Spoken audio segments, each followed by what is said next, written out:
어두운 밤이었습니다. 차갑고 검은 강물 위로 무언가 하얀 것이 떠내려오고 있었습니다. 달빛이 희미하게 비추는 수면 위로 흔들리는 것은 다름 아닌 두 손이었습니다. 가늘고 고운 10개의 손가락 사이로 얼음장 같은 강물이 무심히 흘러가고 있었지요. 그 손은 무언가를 애타게 잡으려 허우적거리지도 않았고 다가오는 물결을 밀어내려고 애쓰지도 않았습니다.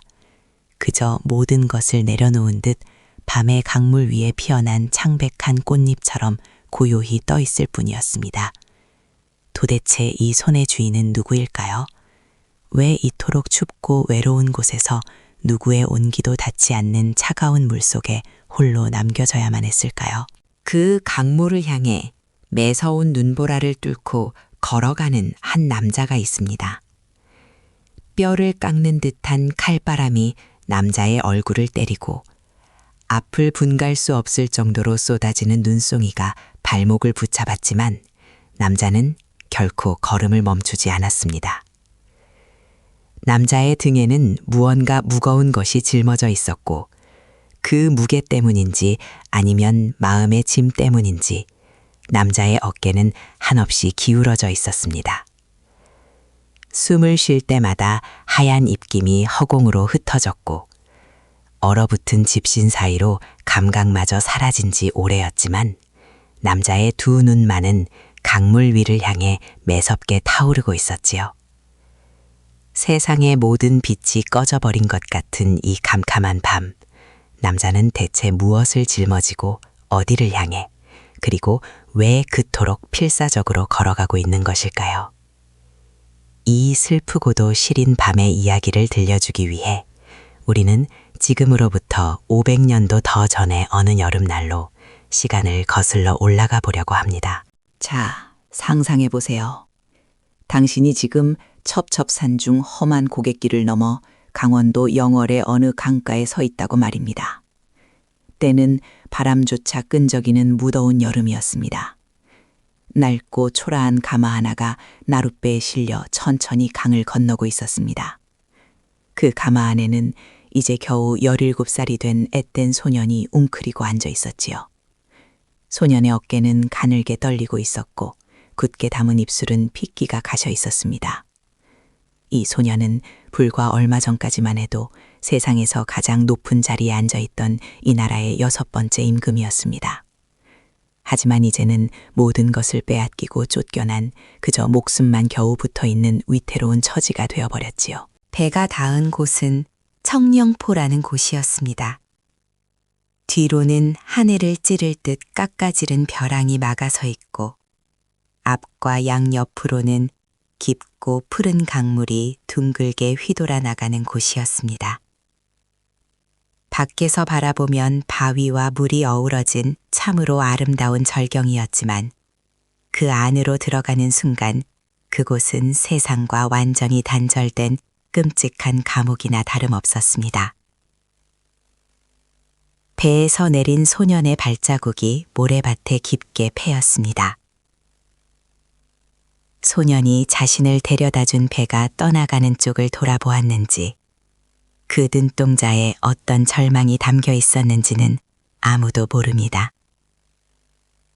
다만 소년을 내려놓은 나룻배는 뒤도 돌아보지 않고 서둘러 강을 건너가 버렸고 노를 저을 때마다 잃었던 수면의 물결조차 금세 흔적도 없이 사라져 버렸다는 것만 짐작할 수 있을 뿐입니다. 소년의 지난 17회는 무언가를 얻어가는 시간이 아니라 끊임없이 잃어버리기만 하는 잔인한 시간이었습니다. 소년이 세상에 태어나 처음으로 눈을 뜨고 울음을 터뜨렸을 때 그에게 생명을 나누어 준 어머니는 하루 만에 세상을 떠나고 말았습니다. 어머니의 따뜻한 품이 어떤 것인지 그 냄새가 어떤 것인지 소년은 평생 알지 못했습니다. 그리고 소년이 겨우 12살이 되던 해 세상에서 가장 크고 든든한 울타리였던 아버지마저 눈을 감아버렸습니다. 너무 일찍 혼자가 되어버린 소년의 작은 머리 위로 너무나 무거운 왕관이 씌워졌지만 그 왕관은 소년을 지켜주지 못했습니다. 가장 믿어야 할 핏줄인 삼촌은 매서운 눈빛으로 소년의 자리를 빼앗았고 소년을 지키려 했던 소년의 자리와 오름을 되찾아주려 했던 수많은 사람들은 끔찍한 고통 속에서 하나둘 목숨을 잃어갔습니다. 소년을 향해 끝까지 절개를 굽히지 않았던 굳은 심지의 선비들, 소년을 위해 기꺼이 자신의 목숨을 내던졌던 수많은 사람들의 비명소리가 한양 땅을 피로 물들일 때 17살의 이 어린 소년은 높고 차가운 의자에 앉아 그저 숨을 죽인 채 아무것도 할 수 없었습니다. 누군가 나 때문에 세상을 떠났다는 그 끔찍한 죄책감, 나를 위해 흘린 그 붉은 피의 무게가 소년의 가슴을 얼마나 무겁게 짓눌렀을지 상상조차 하기 어렵습니다. 이제 청령포에 갇힌 소년의 곁에 남은 것은 밤낮 없이 무심하게 흘러가는 강물 소리와 바람이 불 때마다 구슬프게 오는 늙은 소나무들의 그림자, 그리고 하루에 2번 어김없이 찾아오는 깊고 어두운 밤뿐이었습니다. 태양이 산 너머로 몸을 숨기고 짙은 어둠이 깔리기 시작하면 소년은 섬 한가운데 있는 커다란 소나무의 갈라진 틈 사이로 힘없이 걸어갔습니다. 그곳에 우두커니 걸터앉은 소년의 시선은 늘 북쪽, 한양이 있는 쪽을 향해 있었지요. 그 먼 곳에는 소년과 같은 나이의 부부가 되어 이제 겨우 17살이 된 가엾은 아내가 숨을 죽인 채 소년을 기다리고 있었을 것입니다. 서로의 손을 맞잡고 다정하게 미소 짓던 짧은 날들이 떠올랐을까요? 아니면 눈물 범벅이 되어 마지막 인사를 나누던 아내의 젖은 얼굴이 아른거렸을까요? 소년은 한참을 그렇게 앉아 있다가 주변에 흩어져 있는 차갑고 딱딱한 돌멩이들을 하나둘 주워 모으기 시작했습니다. 아무것도 잡을 수 없는 이 고립된 섬에서 텅 빈 두 손을 그저 무릎 위에 올려두기에는 마음이 너무나 시리고 불안했을 것입니다. 그래서 거칠고 날카로운 돌멩이라도 손에 꽉 쥐고 있어야 자신이 아직 살아있다는 것을, 무언가를 느낄 수 있다는 것을 확인할 수 있었을지도 모릅니다. 소년이 앉았던 소나무 아래에는 그렇게 매일 밤 돌이 하나씩 2개씩 쌓여갔습니다. 훗날 사람들은 그 돌무더기를 보며 멀리 있는 고향과 가족을 그리워하며 쌓은 탑이라 하여 망향탑이라는 슬픈 이름을 붙여주었습니다. 하지만 그 깊고 어두운 밤, 소년의 마음에 진정으로 소용돌이치던 감정이 그저 단순한 그리움뿐이었을까요? 어쩌면 오늘 하루도 숨을 쉬며 버텨냈다는 처절한 안도감이거나 내일 눈을 뜨면 모든 것이 끝나기를 바라는 아득한 절망감이 아니었을까요? 돌멩이 하나를 올려놓을 때마다 손끝으로 전해지는 차가운 감촉만이 이 세상에 혼자 남겨진 소년이 유일하게 기댈 수 있는 위안이었습니다. 하지만 이때까지만 해도 소년은 몰랐습니다. 이 숨막히는 고독 속에서 누군가 자신을 향해 조심스러운 발걸음을 내디디려 하고 있다는 사실을 말입니다. 장면을 조금 바꿔보겠습니다. 같은 시각 청령포 건너편 영월 읍내에는 어몽도라는 사내가 살고 있었습니다. 그는 으리으리한 벼슬아치도 아니었고 세상을 호령하는 장군도 아니었습니다. 그저 관아의 구석진 자리에서 세금 장부를 정리하고 문서를 베껴 쓰는 아주 말단 중의 말단 관리였지요. 집으로 돌아가면 늙은 어머니를 모시고 자신만 바라보는 아내와 눈에 넣어도 아프지 않을 3명의 아들을 건사해야 하는 지극히 평범하고 고단한 가장이었습니다. 매일 똑같이 반복되는 팍팍한 삶 속에서 그가 바라는 것은 오직 가족들이 굶지 않고 무사히 하루를 넘기는 것뿐이었습니다. 그러던 어느 날 해질녘이었습니다. 관아의 심부름을 마치고 산마루를 넘어 집으로 돌아가던 어몽도의 귓가에 이상한 소리가 들려왔습니다. 강 건너 저 멀리 검게 우거진 소나무 숲 쪽에서 들려오는 소리였습니다. 처음에는 그저 나뭇가지가 바람에 흔들리며 스치는 소리인 줄 알았습니다. 하지만 걸음을 멈추고 가만히 귀를 기울이자 그것은 바람 소리가 아니라 누군가 속으로 울음을 삼키며 토해내는 애달픈 짐승의 소리 같았습니다. 어몽도의 가슴이 철렁 내려앉았습니다. 강 건너 청령포에 누가 갇혀 있는지 온 마을 사람들이 다 알고 있었습니다. 아무도 입 밖으로 꺼내지 않았지만 모두가 숨죽여 그곳을 피하고 있었지요. 어몽도는 서둘러 발걸음을 때려 했습니다. 못 들은 척해야 했습니다. 그것이 자신과 가족이 무사히 살아남는 유일한 방법이니까요. 하지만 한 발짝을 내디딜 때마다 등 뒤에서 들려오는 그 가녀린 울음소리가 어몽도의 발목을 무겁게 짓눌렀습니다. 귀를 틀어막아도 소용없었습니다. 그 소리는 고막을 타고 들어와 어몽도의 심장 한가운데에 깊숙이 박혀버렸습니다. 그날 밤 집에 돌아온 어몽도의 얼굴에는 어두운 그림자가 짙게 깔려 있었습니다. 밥숟가락을 드는 둥 마는 둥 하던 그는 결국 아내를 향해 무겁게 입을 열었습니다. 정확히 어떤 말들이 오갔는지 역사의 모든 문장이 기록되어 있지는 않습니다. 하지만 평범한 가장이 짊어지려 하는 그 위험천만한 결심 앞에서 좁은 방 안의 공기는 얼음장처럼 차갑게 얼어붙었을 것입니다. 아내의 눈빛은 공포와 절망으로 심하게 흔들렸습니다. 아내의 목소리가 가늘게 떨렸습니다. 당신은 높은 벼슬을 지내며 나라의 큰 녹을 먹는 사람도 아니지 않느냐고. 우리에게는 당신만 바라보고 사는 노모와 어린 새아들이 있다고. 왜 당신이 그 무서운 곳에 발을 들이려 하느냐고 눈물로 애원했습니다. 아내의 말은 100번, 1000번 지당했습니다. 엮이는 순간 목숨이 날아갈 수 있는 끔찍한 일이었으니까요. 어몽도는 고개를 숙인 채 거칠어진 자신의 두 손만 묵묵히 내려다보았습니다. 마음속에서 수천 번의 갈등이 소용돌이 쳤을 것입니다.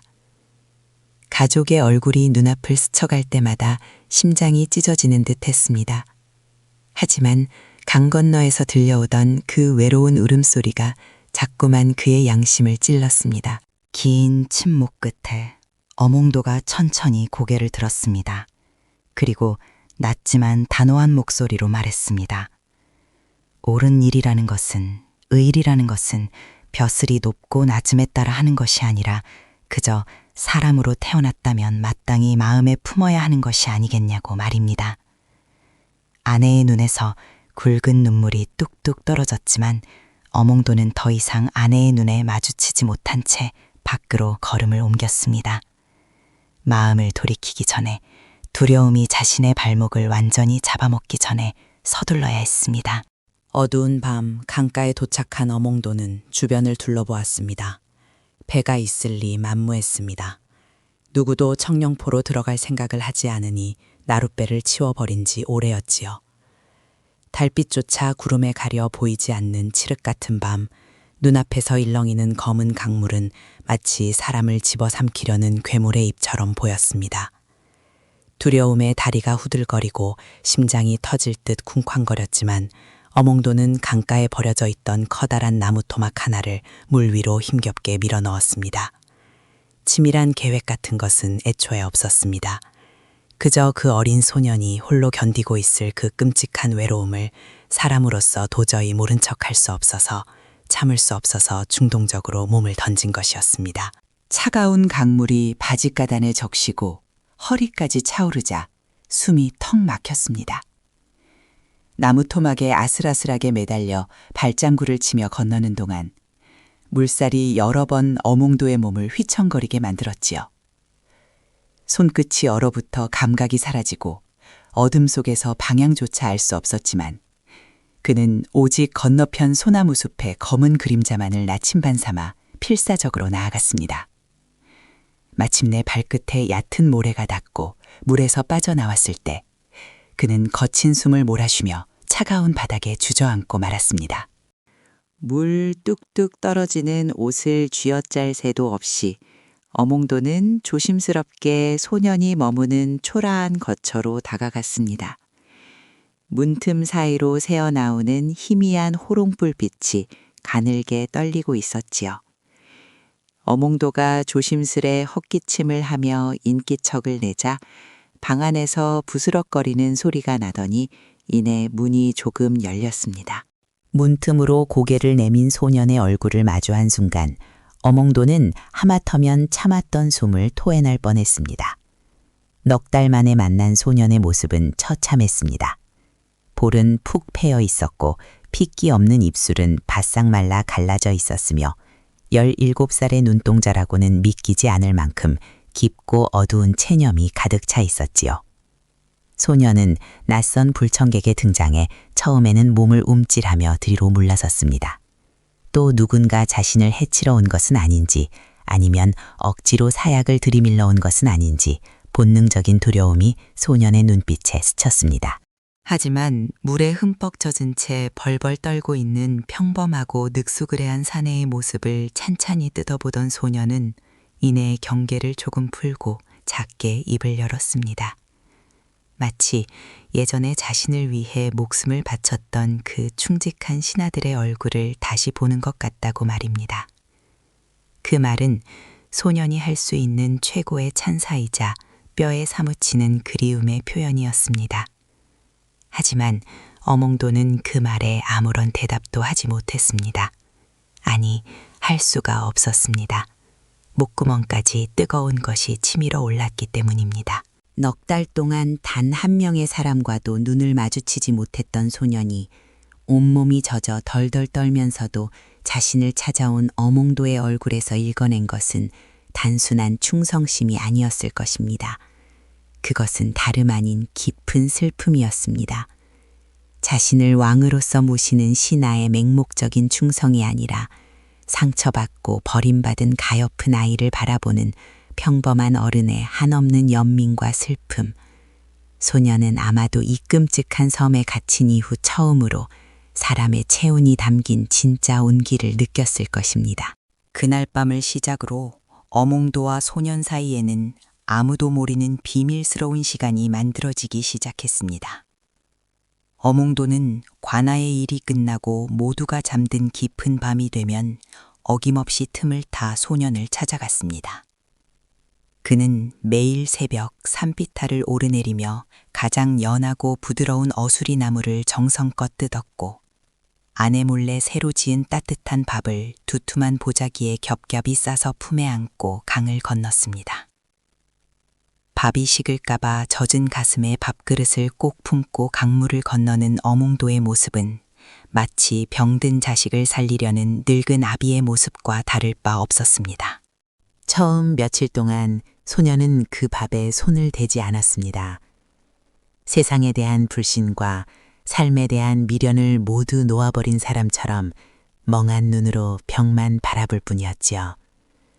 어몽도는 굳게 닫힌 방문 앞에 밥이 담긴 그릇을 조용히 내려놓고 그저 문 밖에서 밤이 새도록 쪼그려 앉아 있었습니다.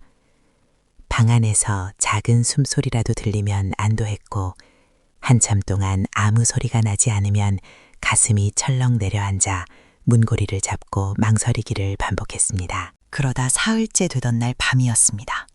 여느 때처럼 조심스레 툇마루에 다가간 어몽도의 눈에 깨끗하게 비워진 빈 그릇이 들어왔습니다. 그 순간 어몽도의 심장이 어떻게 뛰었을지 상상해 보십시오. 무릎이 풀려 바닥에 주저앉을 만큼 다행스러웠을 것입니다. 소년이 자신이 가져다 준 밥을 먹었다는 것, 그것은 단순히 배를 채웠다는 뜻이 아니었습니다. 그것은 소년이 스스로 내일 하루를 더 살아보겠다고, 이 지옥 같은 곳에서도 아직은 숨을 쉬어보겠다고 결심했다는 처절한 생의 의지였으니까요. 어몽도는 품에 안은 그 빈 그릇이 세상 어떤 보물보다 소중하게 느껴졌을 것입니다. 그릇을 쓸어내리는 그의 거친 손끝이 미세하게 떨리고 있었습니다.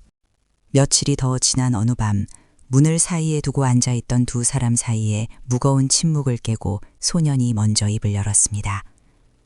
목소리는 작았지만 뼈가 있는 질문이었습니다. 도대체 당신은 왜 나에게 오는 것이냐고. 나를 돕다가 들키면 당신뿐만 아니라 당신의 가족들까지 모두 끔찍한 화를 당할 텐데 왜 이런 미련한 짓을 계속하는 것이냐고 물었습니다. 그 질문에 어몽도는 다시 한번 꿀먹은 벙어리가 되었습니다. 대답할 말을 찾지 못했습니다. 이것을 그저 신화된 자의 충성이라고 포장하기에는 그의 마음속 깊은 곳에서 끓어오르는 감정이 너무나 개인적이고 뜨거웠습니다. 그렇다고 단순히 불쌍해서 돕는 동정이라고 말하기에는 소년이 짊어진 운명의 무게가 너무나 거대하고 무거웠으니까요. 결국 어몽도는 아무 대답도 하지 못한 채 그저 마루에서 몸을 일으켜 무거운 발걸음을 돌릴 수밖에 없었습니다. 방 안에 홀로 앉아있던 소년은 어몽도가 문 앞에서 머뭇거리다 돌아서는 그 발소리를 가만히 듣고 있었을 것입니다. 낙연을 밟으며 멀어지는 그 조심스러운 발걸음 소리가 100마디의 그럴싸한 대답보다 소년의 얼어붙은 마음을 더 따뜻하게 녹여주었을지도 모릅니다. 굳이 문을 열고 마주보지 않아도 어둠 속에서 자신을 지켜주는 누군가가 있다는 사실 자체가 소년에게는 유일한 구명줄이 되어가고 있었습니다. 이대로 영원히 그 평화로운 밤들이 계속되었다면 얼마나 좋았을까요?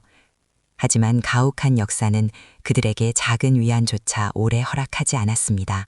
여름이 절정으로 치닫고 하늘에 구멍이 뚫린 듯 며칠 동안 무서운 장대비가 쏟아졌습니다. 장마가 시작된 것입니다. 강물이 무섭게 불어나 흙탕물이 소용돌이치며 청룡포를 집어삼키기 시작했습니다. 물이 섬의 턱 밑까지 차오르자 소년을 감시하던 관리들은 어쩔 수 없이 소년을 영월 읍내 한가운데 있는 관풍헌이라는 곳으로 옮겨야만 했습니다. 거처를 옮겼다고 해서 소년의 처지가 나아진 것은 결코 아니었습니다. 청룡포는 적어도 강물과 소나무만이 소년을 애워싸고 있었지만 관풍헌은 달랐습니다. 그곳은 사람들의 징그러운 시선과 보이지 않는 수군거림이 소년을 사방에서 옥죄는 더 지독한 감옥이었습니다. 마을 사람들은 소년이 머무는 관풍헌 근처로는 발길조차 돌이지 않았습니다. 혹시라도 눈을 마주쳤다가 역적으로 몰려 억울한 죽음을 당할까봐 마치 무서운 전염병 환자를 대하듯 멀리서 피하고 고개를 돌려버렸지요. 어몽도의 발걸음은 더욱 조심스러워져야 했습니다. 이제는 깊은 밤, 구름이 달을 가려 한 치 앞도 보이지 않을 때만 골라 도둑고양이처럼 숨죽여 관풍헌의 담장을 넘어야 했습니다. 순찰을 도는 관리들의 눈을 피하고 혹시라도 깨어있는 이웃의 귀를 피하느라 그의 등줄기에서는 매일 밤 식은땀이 흘러내렸습니다. 그렇게 숨막히는 고립 속에서 소년은 피를 토하며 우는 가엾은 접동새에 자신의 처지를 빗댄 구슬픈 시를 쓰며 하루하루 시들어갔습니다. 그리고 머지않아 소년을 향해 다가오는 거대한 절망의 그림자가 벽을 넘어 관풍헌으로 스며들기 시작했습니다. 바깥 세상의 흉흉한 소문들이 바람을 타고 흘러들어온 것입니다. 먼 수능 땅으로 유배가 있던 소년의 마지막 남은 혈육 금성대군이 소년을 다시 왕위에 올리기 위해 은밀히 거사를 준비하다가 발각되었다는 끔찍한 소식이었습니다.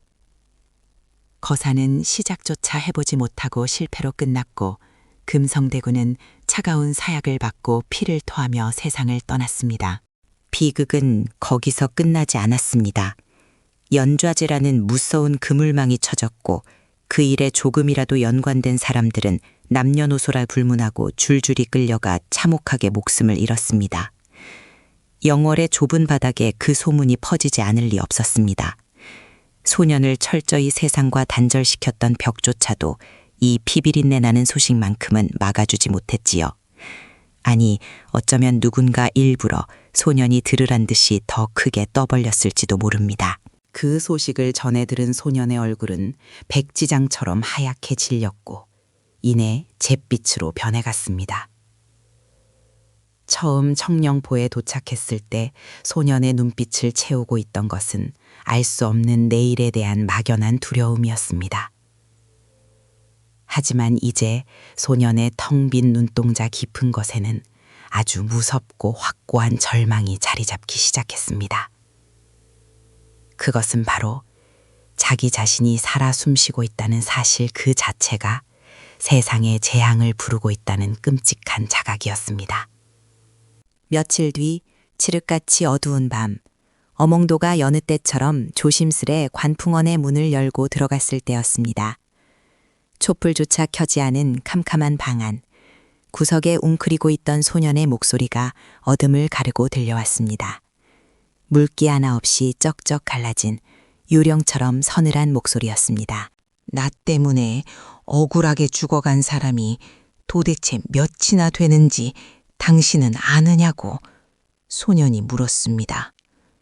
어몽도의 심장이 철렁 내려앉았습니다. 어둠 속에서 소년의 창백한 얼굴이 희미하게 보였습니다. 소년은 숨을 한 번 깊게 들이마시더니 짐승이 울부짖듯 쉰 목소리로 말을 이었습니다. 나는 이 나라의 왕이 아니라 사람들을 죽음으로 몰아넣는 끔찍한 저주라고 말입니다. 그 말을 듣는 순간 어몽도는 망치로 머리를 얻어맞은 듯 멍해졌습니다. 17살. 요즘 같으면 한창 친구들과 뛰어놀고 투정을 부릴 그 어린아이가 스스로를 세상의 재앙이자 저주라고 부르며 온몸을 떨고 있었습니다. 그것이 당시 조선이라는 나라가 한 소년에게 안겨준 잔인한 현실이었습니다. 더 비참한 것은 소년의 그 절망 섞인 절규가 결코 틀린 말이 아니라는 사실이었습니다. 소년이 이 땅 어딘가에 살아서 숨을 쉬고 있는 한 사람들은 끊임없이 그를 다시 왕으로 세우려는 희망을 품을 것입니다. 그리고 그 희망의 불씨가 살아있는 한 누군가는 계속해서 목숨을 걸고 거사를 도모할 것이며 힘을 가진 자들은 그 싹을 자르기 위해 끊임없이 사람들의 목을 벨 것입니다. 소년은 가만히 앉아 숨만 쉬고 있을 뿐인데 그의 존재 자체가 예리한 칼날이 되어 무고한 사람들의 목숨을 끊어놓고 있었던 것입니다. 17살은 그 무서운 세상의 이치를 모를 만큼 어리석은 나이가 아니었습니다. 그 밤 어몽도는 캄캄한 방바닥에 무릎을 꿇은 채 아무 말도 하지 못했습니다. 이전에 소년이 왜 찾아오느냐고 물었을 때 대답하지 못했던 것처럼 이번에도 그의 입술은 무거운 돌덩이를 매단 듯 굳게 닫혀 있었습니다. 해줄 말이 없어서가 아니었습니다. 소년의 죄가 아니라고, 그저 세상이 미쳐 돌아가는 것뿐이라고 위로하고 싶었지만 입을 여는 순간 목구멍을 꽉 막고 있던 뜨거운 울음이 터져나올 것만 같아 차마 소리를 낼 수 없었던 것입니다. 방 안에는 숨막히는 정적만이 흘렀습니다. 호롱불에 심지가 타들어가며 타닥거리는 소리, 흔들리는 불빛을 따라 일렁이는 벽 위의 그림자, 그리고 창호지를 때리는 스산한 바람 소리만이 두 사람 사이에 무거운 공기를 채우고 있었습니다. 얼마나 오랜 시간이 흘렀을까요? 무릎의 감각마저 사라져갈 즈음 어둠 속에서 소년이 아주 조용히 입을 열었습니다. 고맙다. 단 한마디였습니다.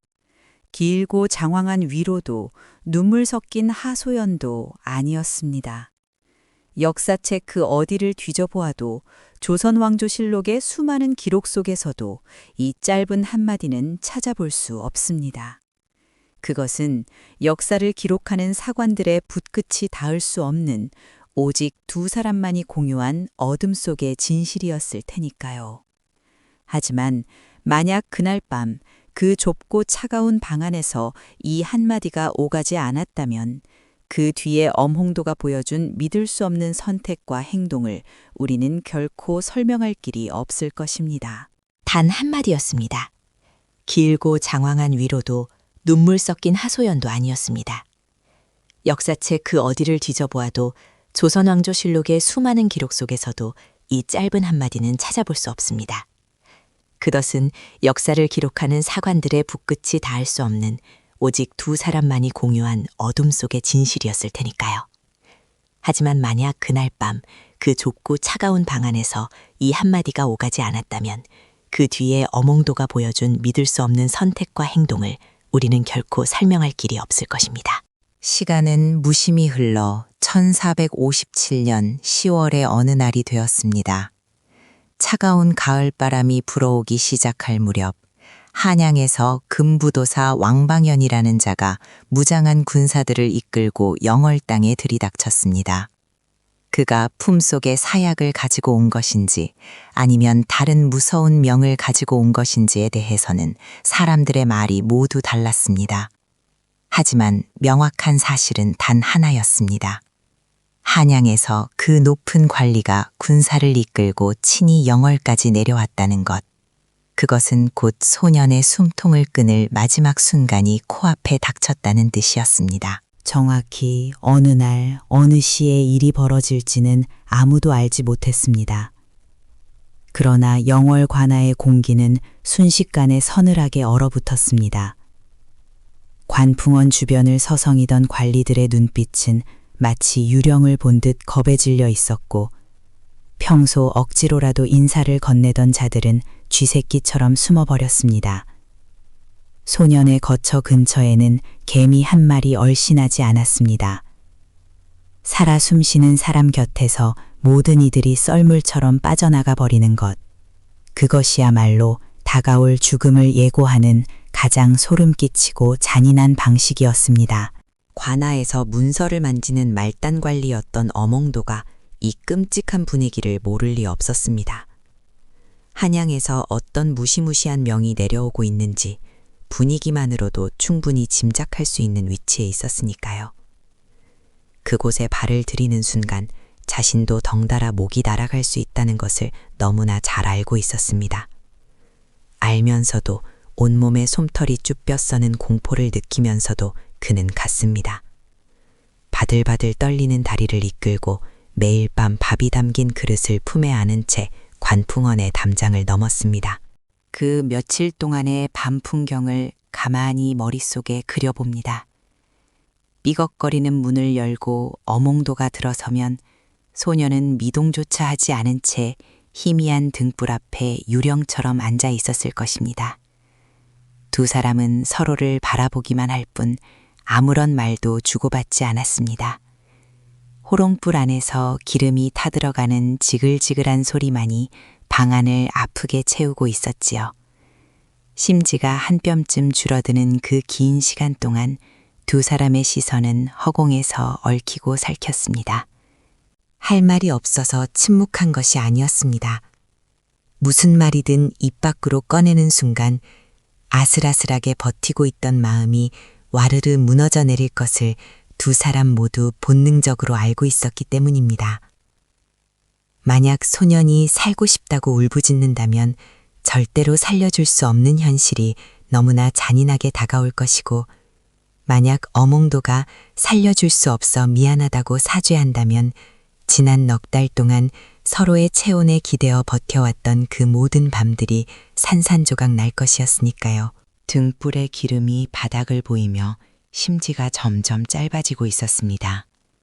불빛이 가물가물 약해질 때마다 벽에 비친 두 사람의 굽은 그림자가 불안하게 흔들렸습니다.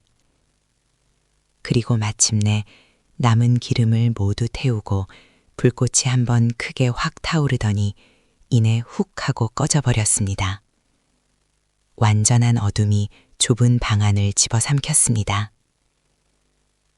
불이 꺼진 뒤에 그 먹먹한 어둠 속에서 두 사람은 비로소 서로의 얼굴을 보지 않아도 되었습니다. 어쩌면 그 짙은 어둠이 두 사람에게는 차라리 다행이었을지도 모릅니다.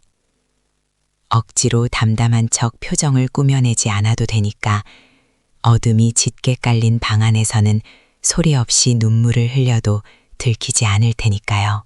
그리고 마침내 운명의 날이 밝았습니다. 1457년 10월, 겨우 17회를 살았던 외로운 소년이 세상을 떠났다는 소식이 영월 전체를 강타했습니다. 바람에 꺾인 꽃잎처럼 처참하게 생을 마감했다는 그 끔찍한 소식이 들려오던 그 시각, 어몽도는 도대체 어디에 있었을까요? 그는 좁고 허름한 자신의 집 방구석에 넋을 잃고 주저앉아 있었을 것입니다. 아무데도 갈 수 없었으니까요.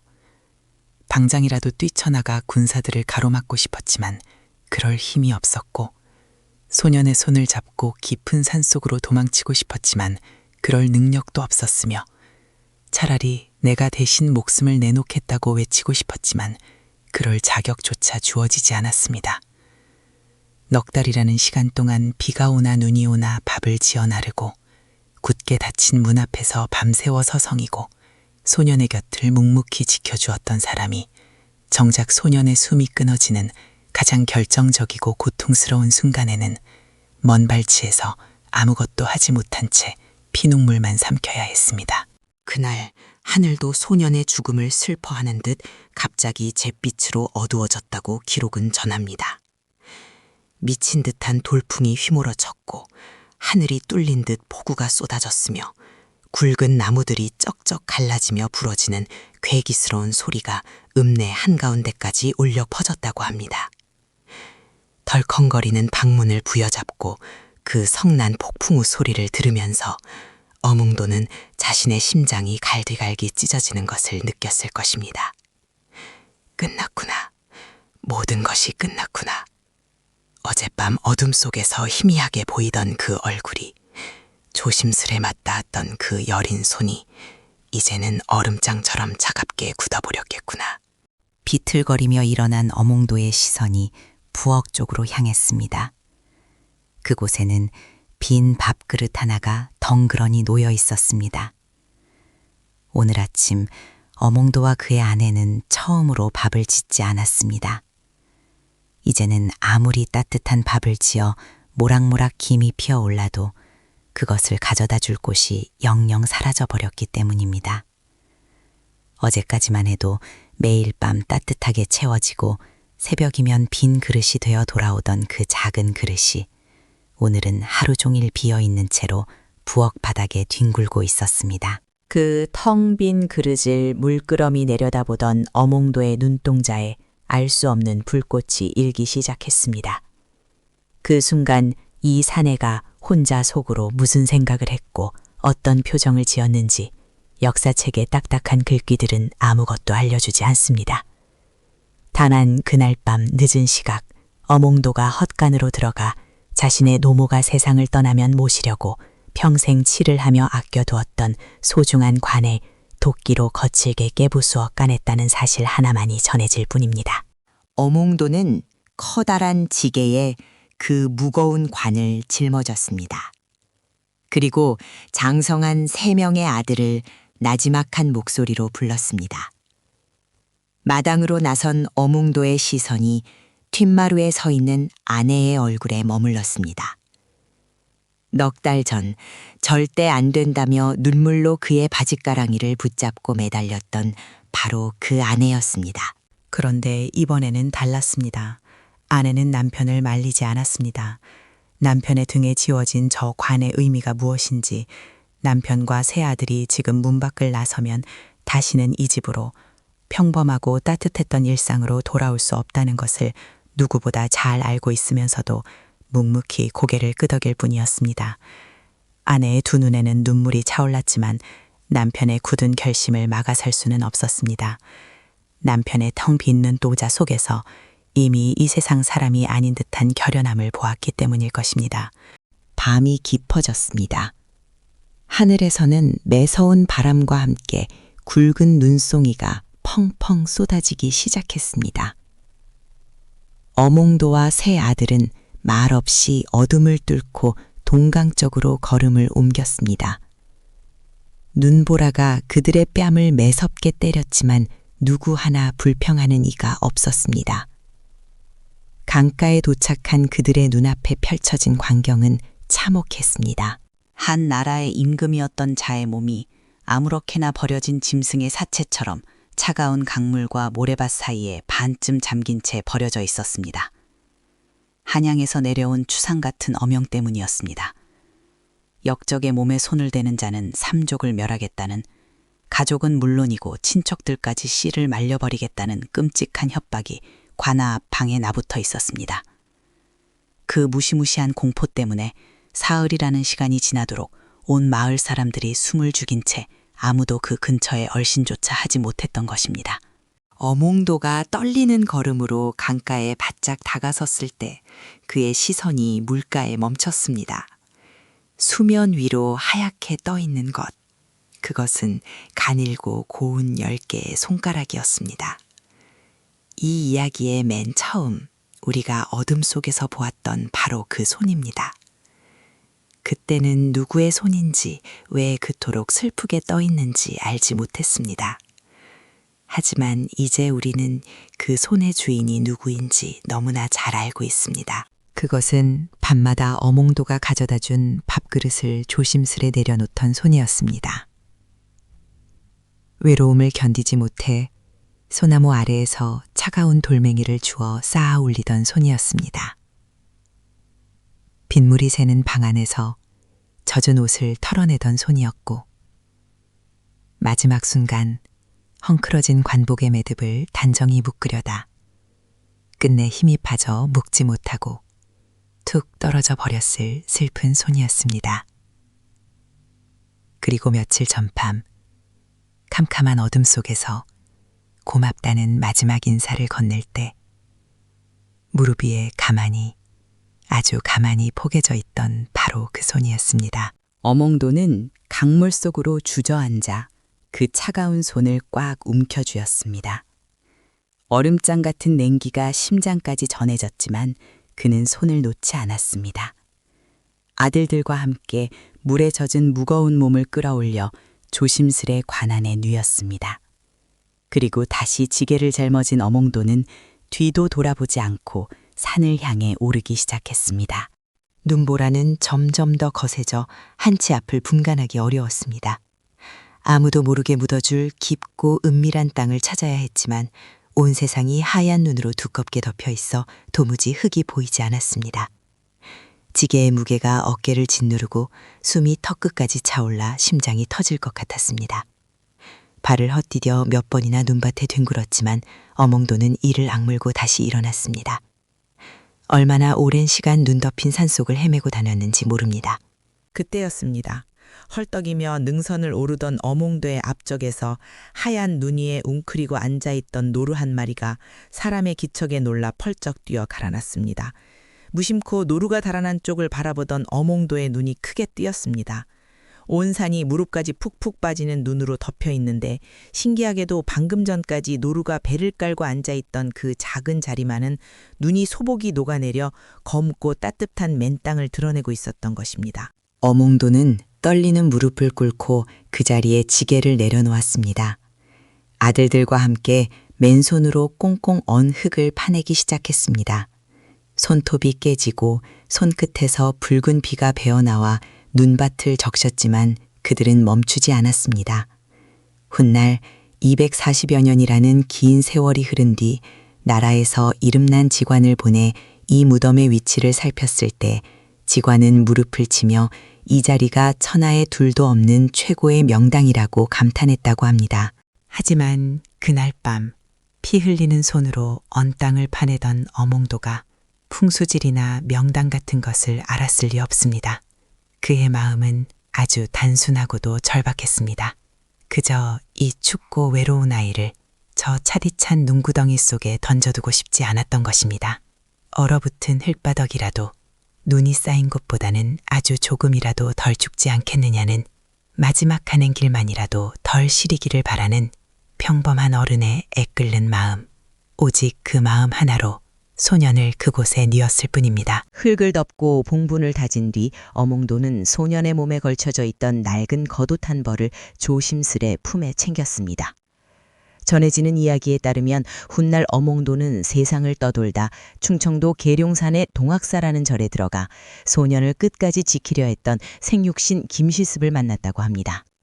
그곳에서 돌로 단을 쌓고 소년의 피 묻은 옷을 올려놓은 채 길 잃은 혼을 부르는 의식을 치렀다고 하지요. 억울하게 세상을 떠난 어린 혼이 구천을 떠돌며 길을 잃지 않도록 언제든 따뜻하게 돌아와 쉴 수 있는 자리를 마련해주고 싶었던 것입니다. 영월의 촐로들은 지금도 소년의 혼이 태백산 깊은 곳으로 들어가 산신령이 되었다고 굳게 믿고 있습니다. 그것이 사실인지 아니면 슬픈 역사를 견뎌내기 위한 사람들의 애틋한 바람인지는 알 수 없습니다. 하지만 적어도 소년이 영월의 차가운 밤하늘 아래에서 흔적도 없이 사라져버리지는 않았다고 믿고 싶었던 그 간절한 마음만은 틀림없는 진심이었을 것입니다. 소년을 땅에 묻은 그날 밤 이후 엄홍도라는 사내의 존재는 세상에서 완전히 증발해 버렸습니다. 산에서 내려온 그는 집으로 돌아가자마자 세 아들을 불렀습니다. 그리고 큰아들은 경상도 예천으로, 둘째 아들은 자신과 함께 군위로, 막내 아들은 더 먼 남쪽 땅으로 뿔뿔이 흩어지게 했습니다. 가족이 한 곳에 모여 있다가 몰살당하는 것을 막기 위한 처절한 선택이었지요. 그는 대대로 내려오던 가문의 족보를 불태워버렸고 자신의 이름 석자를 세상의 모든 기록에서 지워버렸습니다. 마을 사람들은 눈이 밝았습니다. 그날 밤 강가에서 시신이 사라졌을 때, 그리고 다음 날 아침 어몽도의 집이 텅 비어 있었을 때, 사람들은 누가 무슨 짓을 했는지 직감적으로 알았습니다. 하지만 영월의 그 누구도 관아에 달려가 고변하지 않았습니다. 모두가 무거운 침묵으로 어몽도에 도망칠 시간을 벌어주었지요. 훗날 어몽도의 빈 묘가 세워진 마을의 이름은 가지골이라고 불렸습니다. 거짓 가짜를 써서 이곳에는 아무도 존재하지 않는다는 그가 남긴 슬픈 비밀을 마을 이름 속에 영원히 숨겨놓은 것입니다. 그렇게 어몽도는 역사의 뒤안길로 사라져 200년이라는 아득한 시간 동안 숨죽여 지냈습니다. 그리고 무려 419년이라는 억겁의 세월이 흐른 1876년이 되어서야 나라에서는 마침내 어몽도의 억울함을 풀고 그에게 충이라는 거창하고 영광스러운 이름을 내려주었습니다. 충성스럽고 의로운 신하. 참으로 멋진 말입니다. 하지만 가만히 생각해 봅니다. 눈보라가 치던 그 참혹한 밤, 자신의 모든 것을 걸고 산을 오르던 어몽도의 마음이 정말 충이라는 두 글자로 설명될 수 있는 것이었을까요? 나라에 대한 거창한 의리나 신하로서 지켜야 할 무거운 도리 같은 것이었을까요? 아니요. 저는 그렇게 생각하지 않습니다. 그날 밤의 어몽도는 나라를 구하려는 영웅도, 역사를 바꾸려는 투사도 아니었습니다. 그는 그저 넉 달 동안 매일 밤 따뜻한 밥을 지어 나르던 한 외로운 소년의 이웃이자 어른이었습니다. 눈보라를 맞으며 한 발 한 발 무거운 발걸음을 내디딜 때마다 어몽도의 등 뒤에 엎인 소년의 차가운 무게가 그의 심장을 짓눌렀을 것입니다. 숨이 턱끝까지 차오르던 그 산길에서 어몽도는 굳게 담은 입술 사이로 소년을 향해 끝내 하지 못했던 말을 되뇌고 또 되뇌었을 것입니다. 넉 달 전 소년이 왜 오느냐고 물었을 때 대답하지 못했던 그 말. 며칠 전 캄캄한 방 안에서 소년이 고맙다고 했을 때 목이 메어 차마 돌려주지 못했던 그 말. 나도 고맙다.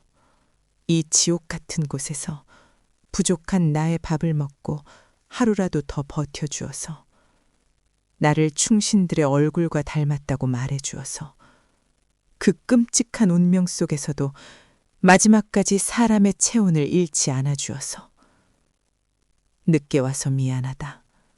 나도 네가 있어 고마웠다. 500년의 시간이 지난 지금 세상은 눈부시게 변했습니다. 왕도 없고 신분도 없고 사약도 없는 세상이지요. 하지만 사람의 마음은 누군가의 고통을 외면하지 못하고 기꺼이 자신의 손을 내미는 그 바보 같지만 위대한 마음은 그때나 지금이나 조금도 변하지 않았을 것입니다. 만약 당신이 그 캄캄한 밤, 강 건너에서 들려오는 울음소리를 들었다면 어떻게 했을까요? 정답은 없습니다. 다만 오늘 우리가 함께 걸었던 어몽도의 그 발자국이 여러분의 마음에 작지만 따뜻한 돌멩이 하나로 남기를 바랄 뿐입니다.